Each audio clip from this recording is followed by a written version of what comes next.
If you're working on how your pelvis is moving during the swing, I think a very helpful visualization are conveyor belts. So if you've ever seen a package sorting facility, there are a system of conveyor belts that kind of move packages around. It'll go from one to the next. So here I have this idea that I have a conveyor belt running this way, and then I have conveyor belts kind of running that way and that way. And so if I'm working on my pelvis potentially swaying a little bit more to the right before I start my turn, so as to get a little bit more pressure into my right foot, I'm going to ride this one until I feel like I've reached my end range before this one's going to start to go.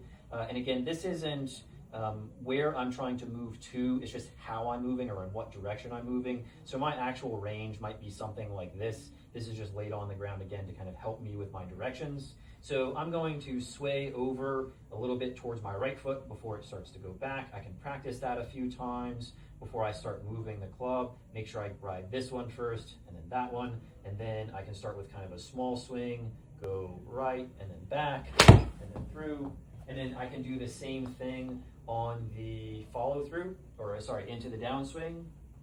If I'm working on my lateral into the left side, I can feel myself wait until I reach that end range.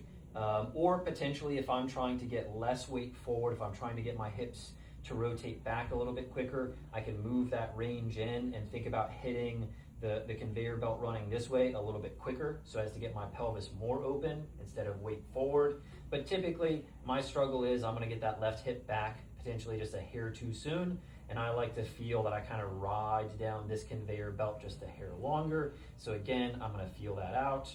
I have my kind of backswing, forward, waiting on that conveyor belt, and then I'm going to start to move my left hip back. So again, forward, back instead of just back, and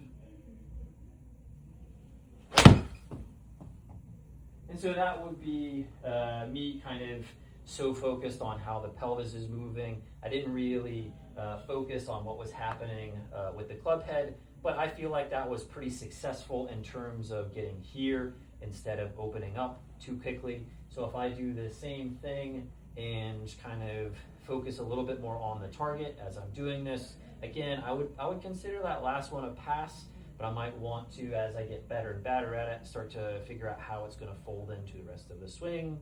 So now we're going to try to put this together a little bit.